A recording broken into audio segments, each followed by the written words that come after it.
Jadi mungkin teman-teman sudah bosen ya lihat video rangka e-Safe Honda yang patah. Tapi ini menarik ya, dan informasi ini tuh menurutku penting untuk diketahui bahwa ketika produsen mengeluarkan teknologi baru, contohnya ya rangka e-Safe ini, satu, itu adalah hasil riset dan pengembangan dari rangka versi sebelumnya, yang tentu saja versi yang baru ini menurut produsen itu lebih baik. Yang kedua, ketika produk rangka baru itu diterapkan, pasti akan diiringi dengan apa itu yang namanya komunikasi pemasaran. Lebih ringan lah, lebih kuat lah, lebih bikin hemat BBM lah, yang seperti itulah ya. Yang ketiga, ini ngeri dan banyak teman-teman yang belum sadar, tapi tolong dengar penjelasan saya dulu ya sampai akhir ya, bahwa produk hasil inovasi baru, meskipun secara hasil penelitian di atas kertas sudah bisa dikatakan oke, layak digunakan secara massal, tapi adalah hal yang normal ketika digunakan di lapangan, sudah dijual, timbul permasalahan. Nah, ini yang jadi kayak sumbatan ya. Kenapa sih kok masalah ini tuh kayak nggak ada solusinya? Di satu sisi Honda merasa bahwa hasil temuannya, rangka baru, produk inovatifnya itu di atas kertas sudah oke. Sementara faktanya di lapangan, rangka ini tuh bermasalah. Konsumen komplain dong. Dan menurutku Honda itu mesti bersyukur ya bahwa rangka e-Safe ini ketahuan jeleknya. Lah, kok bisa begitu? Yang pertama, mari kita bahas tentang inovasi itu sendiri ya. Rangka e-Safe itu baru digunakan Honda mulai dari tahun 2019. Jadi Honda itu berinovasi ya, mengganti rangka yang sebelumnya seperti ini. Klaimnya sih jadi lebih baik ya, tapi ya inovasi itu yang pertama mahal.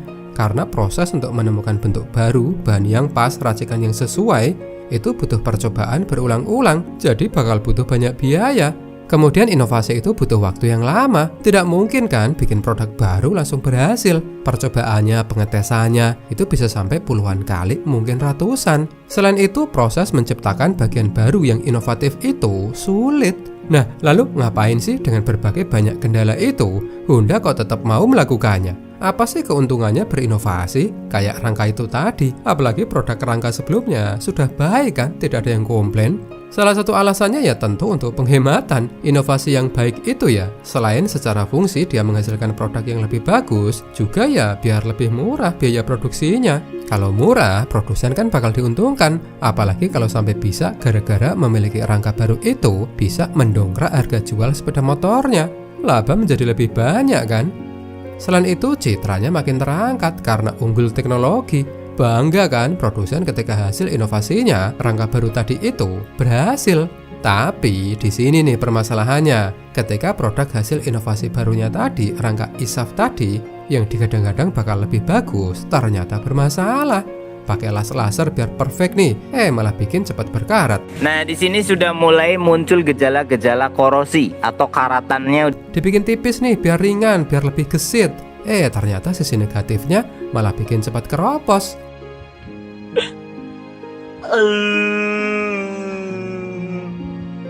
Ya, produsen mesti tanggung jawab lah. Kok enak-enakan? Rangka inovasi baru yang kalau jadi berhasil akan membuat laba makin banyak diperoleh oleh pihak produsen. Tapi kalau gagal, konsumen rugi, produsen lepas tangan.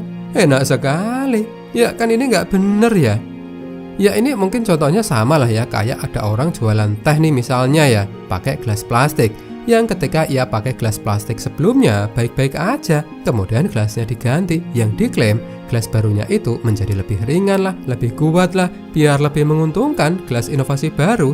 Tapi ternyata malah pecah. Gelasnya ternyata tidak lebih baik dari gelas sebelumnya. Ya yang jualan secara logika ya bertanggung jawab kan. Ya sama kasusnya kayak rangka e-Safe yang sekarang. Rangka yang sebelumnya baik-baik aja.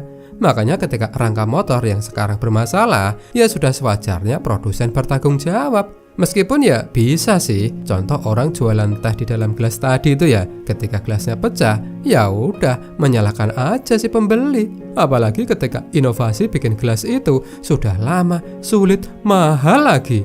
Ya masa disuruh ganti, ya nggak jadi untung dong. Seperti yang sudah aku sampaikan tadi ya, yang namanya produk hasil inovasi baru itu normal bermasalah. Ini bukan memaklumi ya, tapi yang namanya penemuan baru, ya tentu ada hal yang terus perlu disempurnakan. Ini sekali lagi bukannya memaklumi ya, tapi garis bawahnya di sini adalah produk penemuan baru wajar terjadi masalah. Makanya ketika rangka e-SAF diketahui bermasalah, Honda sebagai produsen ya nggak pas kalau pembelaannya, oh rangka kami itu sudah lolos uji loh ketika hendak dipasarkan. Kemudian ia mengabaikan fakta di lapangan bahwa rangka barunya itu mengalami permasalahan. Ya karena memang bisa produk hasil inovasi baru yang bagus di atas kertas itu ketika diuji semuanya lolos, ternyata di lapangan bermasalah. Makanya inovasi itu perlu benar-benar disiapkan secara matang. Ya tadi, waktunya lama, biayanya mahal, terus prosesnya sulit biar meminimalisir masalah yang timbul saat produk hasil inovasi baru tadi mulai digunakan, dipasarkan. Nah, masalahnya kemudian adalah respon produsen ketika muncul permasalahan dari produk hasil inovasinya tadi. Mau nggak tanggung jawab? Produsen di sini adalah Honda AHM memang telah memberikan klarifikasi ya. Oh itu nggak karat, itu silikat. Tapi masalah e-SAF ini kan yang menjelaskan juga sudah banyak dari pihak lain kan. Dan mereka itu juga cukup kompeten. Orang bengkel, mekanik, bahkan para ahli. Sampai juga kemarin ada video yang bagus banget nih dari channel Detect Engineering yang disampaikan sama Mas Fajrul nih. Dan ini ilmiah loh, pakai penelitian, ada uji sampelnya. Dan di situ ia sampaikan bahwa desain rangkanya e-SAF ini itu memang bagus, cerdas, tapi memang ada masalah sehingga berpotensi cukup besar terjadi karat yang akan menyebabkan keropos dan membuat rangka patah. Dan penyebabnya itu antara lain teknik las, rangka yang tipis, ketebalan cat, keseluruhan pelapisan cat, dan juga kemampuan bodi untuk merespon cipratan air sehingga memungkinkan terjadinya genangan di dalam bodi. Ini ilmiah loh, ada videonya, ada pembuktiannya. Dari pihak Honda sih memang bisa memberikan klarifikasi ya, bilang kalau inovasi rangka barunya itu sudah bagus. Tapi ketika fakta di lapangan ternyata berbicara lain, ternyata memang ada permasalahan, ya hal tersebut tidak bisa diabaikan. Apalagi tadi ya sudah dibuktikan, benar-benar ditunjukkan, dan itu terukur, ada faktanya. Dan ya karena itu tadi ya, kekurang sempurnaan pada produk inovasi baru itu adalah hal yang wajar. Makanya Honda itu mestinya berterima kasih loh sudah dibantu masyarakat menunjukkan bahwa hasil inovasi rangka baru mereka pada kondisi real lapangan, real digunakan, yang ternyata memang masih perlu dilakukan perbaikan. Orang Indonesia sih pemaaf ya, patah rangka motornya paling komplain di media sosial, upload di TikTok. Tapi andaikan nih, ada anak presiden Amerika lagi main ke Indonesia, malam-malam lapar pengen makan di angkringan, pinjem motor temennya, adanya Beat 2020, rangkanya e-SAF, pas dipakai patah di jalan, jatuh, cedera dong, kan fatal, bisa berabe, dituntut AHM-nya, kan gawat itu, nggak bahaya tak?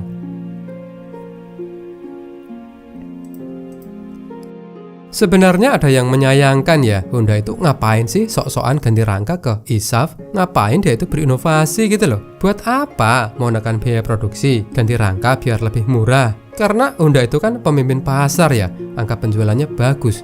Bukan bagus deng, tapi selalu bagus. Bahkan di tahun 2022, lebih dari 60% produk kendaraan yang terjual di Indonesia itu mereknya Honda. Tahun-tahun sebelumnya Honda juga selalu memimpin. Jadi ngapain kan Honda itu pengen coba-coba mangkas biaya produksi ketika kalau mau menaikkan laba, menaikkan harga jual aja dia itu tetap laris. Iya kan? Tiap tahun harganya tuh naik loh Honda itu.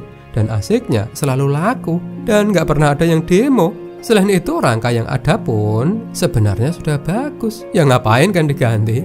Betul sih rangka baru itu bikin enak pas di handlingnya. Tapi akankah lebih aman kalau rangka barunya benar-benar diuji guna dulu 3-4 tahun di kondisi real, di kondisi lapangan sebelum benar-benar diluncurkan. Apalagi rangka itu kan benar-benar komponen vital kan. Tapi ya meskipun begitu aku respect lah ya sama Honda yang mau berinovasi. Yang namanya inovasi itu ya memang nggak wajib sih ya. Tapi produk baru, komponen baru, bahkan desain baru yang inovatif itulah yang akan terus membuat perusahaan terus melaju. Sama kayak ini nih, inovasi baru, mobil yang bisa berjalan kayak kepiting. Jadi memudahkan saat jalan macet dan ketika hendak parkir. Keren sekali ini. Inovasi memang sekali lagi ya tidak wajib. Tapi coba bayangkan ya, dengan adanya fitur unik seperti ini, tentu pasar akan sangat tertarik buat mencobanya. Dan citra perusahaan pembuat kendaraan inovatif seperti ini tentu akan terdongkrak, akan dibicarakan di mana-mana. Tentu ketika hasil inovasinya itu berhasil, tidak gagal. Dan kita tahu ya, salah satu faktor terpenting seseorang memutuskan membeli sebuah produk, ya karena brandnya, citra dari brand itu. Nah, sebenarnya ada satu lagi video ya yang bagus ya, yang disampaikan oleh Pak Muhammad Taufik, yang beliau ini adalah ahli hukum, yang ia menyampaikan kalau disuruh ganti rangka, apalagi sampai disuruh bayar, jangan mau. Karena mendapatkan rangka yang bagus saat membeli kendaraan, itu adalah hak konsumen. Jadi ketika produsen melakukan inovasi dan ada kegagalan di situ, yang nanggung ya jelas bukan di pihak pembeli, kecuali digunakannya tidak sewajarnya loh ya, kalau itu beda kasus. Ya karena bahaya loh kalau inovasi baru terus ada masalah, lalu produsennya itu tidak mau tanggung jawab. Gimana kalau produsen lain terus ikut-ikutan? Honda bikin produknya nggak sempurna aja nggak apa-apa kok, nggak disuruh tanggung jawab, kita ya ikut-ikutan. Produsen lain terus keluarin produk yang belum sempurna ke pasar, nggak bahaya ta? Tapi ya meskipun begitu kita juga mesti fair di sini ya.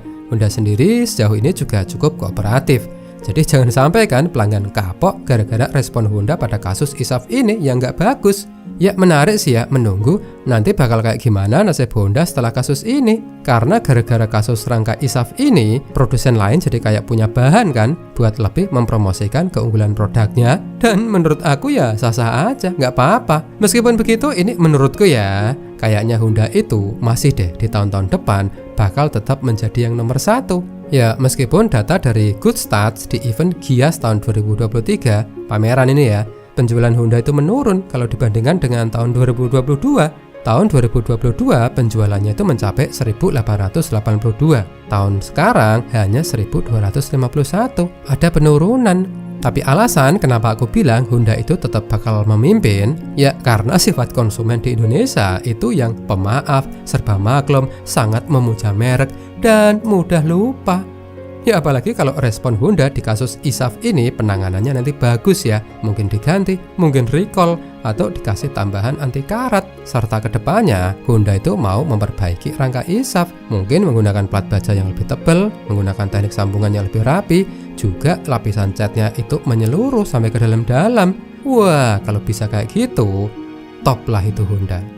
Untuk recall sendiri aku nggak tahu ya, tapi andaikan itu terjadi, kayaknya itu bakal jadi kasus recall terhebat sepanjang sejarah otomotif dunia loh. Soalnya yang diganti ini rangka, dan jumlahnya itu jutaan unit.